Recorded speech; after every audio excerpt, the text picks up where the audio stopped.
Alright, character sheet in hand, let's get on with playing the game.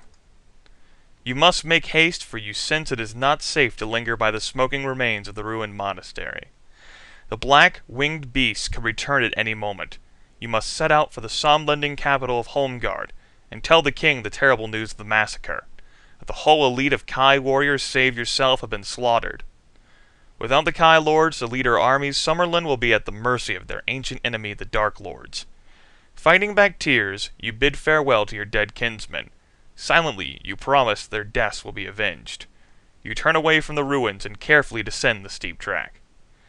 At the foot of the hill, the path splits into two directions, both leading into a large wood. I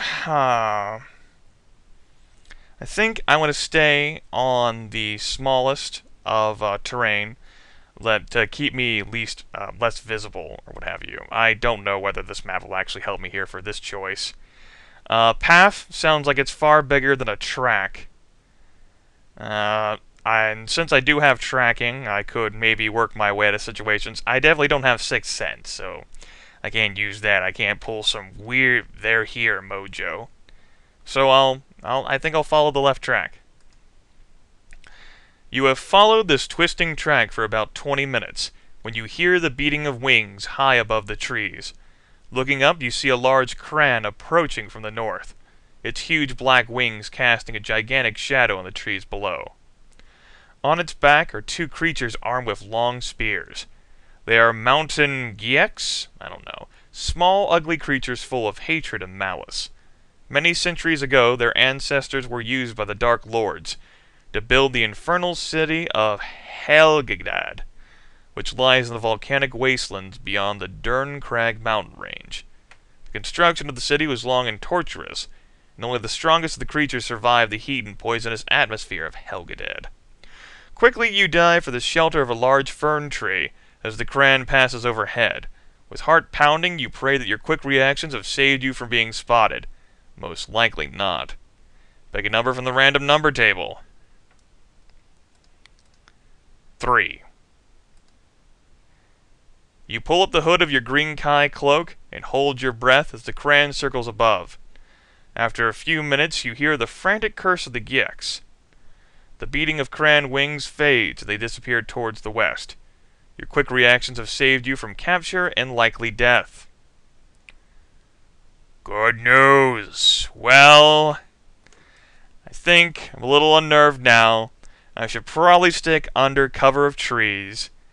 I don't know how dangerous it would be, but certainly I want to avoid whatever the fuck that shit is that's flying up there.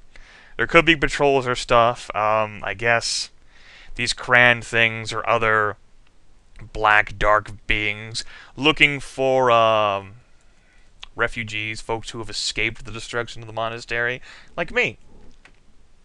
So I think I should push on under the cover of the trees here. Just ahead, to the tall trees, you can see clumps of dark red gallowbrush, a thorny briar with sharp crimson barbs. The common name for this forest weed is sleep-tooth, for the thorns are very sharp and can make you feel weak and sleepy if they scratch your skin. If you have the Kai discipline of tracking, turn to 69. You can avoid the sleep-tooth by returning to the track, or you can push on to the briars deeper into the forest. Tracking. Good. You are very near a friendly village. Avoid the gallowbrush and turn to 272. Keeping a watchful eye on the sky above, you move quickly along the track. I guess it was okay for me to stick onto the track. Whatever. You recall that this route leads to Fogwood, a small...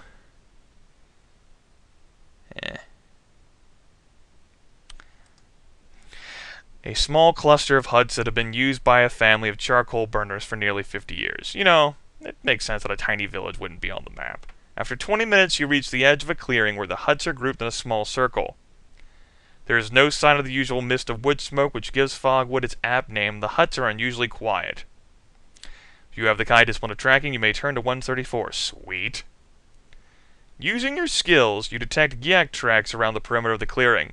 The prints are fresh, and you can tell that these cruel minions of the Dark Lords were in this area less than 2 hours ago.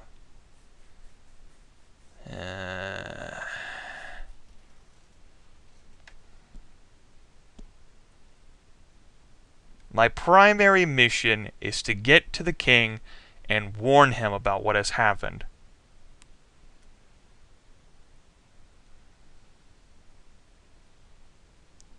But I still think I should investigate these huts. Less than 2 hours ago, maybe they're not here now, maybe there's someone here who needs my help. I'm gonna stay. Through the open doorway of the first hut, you can see the body of a charcoal burner lying face down on the rough stone floor. He has been murdered, stabbed in the back by a spear. All his furniture and belongings have been smashed and broken, and not one piece remains intact. This is the evil handiwork of Yeks, without any doubt, for they delight in the destruction of all things.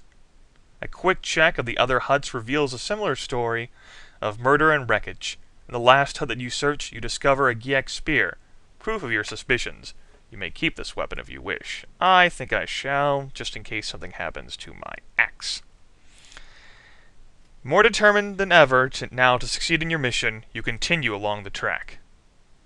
In the distance, perched on the branch of an old oak tree, is a jet-black raven. I do not have the skill of animal kinsmanship, so I'll have an option here. As you approach, the blackbird flies off above the trees and soon disappears from view. You search the tree on which it was perched but find nothing unusual. Rather than waste any more precious time, you continue off along the track. After a few minutes walking, you see a stranger, clad in red, standing in the center of the track ahead. He has his back towards you, and his head is covered by the hood of his robes. Perched on his outstretched arm is the black raven that you saw earlier. If you wish to call the stranger, turn to 342. If you wish to approach the stranger cautiously, turn to 309. I would say drawing my weapon and attacking is probably a bad idea, but after everything that's happened, maybe I shouldn't be immediate to calling the stranger. Let's approach cautiously. You have taken less than 10 paces.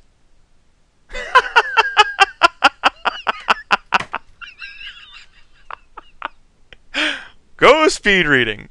You have taken less than 10 paces when the raven squawks a warning to the stranger. Turning to face you, the robed creature utters a piercing screech that freezes your blood and grips your stomach with fear and panic. It is a Vordak, a lieutenant of the Dark Lords and one of the undead. I guess animal kinship would have warned me about that? Within seconds, a host of Gyeks appear at its side and attack you. You fight bravely, but you are greatly outnumbered. The last thing you remember is the icy grasp of the Vordak's skeletal fingers as they close around your throat. Your life and your mission end here. Well, this was a great book!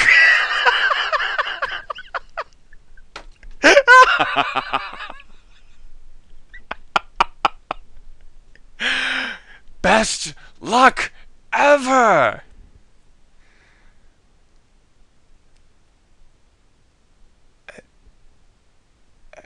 Oh... Normally in these situations I would like thumb through and check out other things, I guess. Like what would have happened if I'd done this or this instead. Call out to him. Maybe I would have startled him?